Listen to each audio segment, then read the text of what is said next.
काज़ी अहमद लॻ क़ौमी शाहराह ते ॿिनि धार रोड हादसनि में 10 खां वधीक मुसाफ़िर ज़ख़्मी थी पिया आहिनि।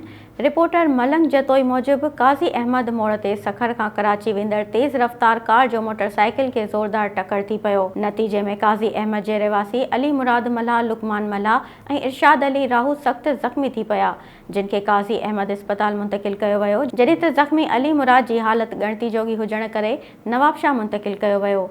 जॾहिं त काज़ी अहमद पुलिस कार ड्राइवर खे गिरफ़्तार करे कार खे पंहिंजी तेविल में वठी छॾियो। ॿिए पासे कराची खां मुल्तान वेंदड़ मुसाफ़िर कोच ड्राइवर जे कंट्रोल मां निकिरी वञण करे मलवा शाख लही वई। इत्तला ते 1122 जी एम्बुलेंसनि बर वक़्तु पहुची रेस्क्यू कयो, जॾहिं त कोच में मामूली ज़ख़्मी हुजण करे हुननि खे 1122 जे अमले मलम पट्टी कई। Soomro wallpapers and PVC panel shop 3D wallpapers की वसी रेंज, जो आपके घर को बनाए आपके ख्वाबों की तरह खूबसूरत। बेहतरीन क्वालिटी के वॉलपेपर्स और सीलिंग्स बेनज़ीर कलर्स और डिजाइन्स में दस्तयाब हैं। हैदराबाद, लतीफाबाद, कासमाबाद, जामशोरो, मीरपुर खास के साथ सिंध के मुख्तलिफ शहरों में सर्विस मौजूद है।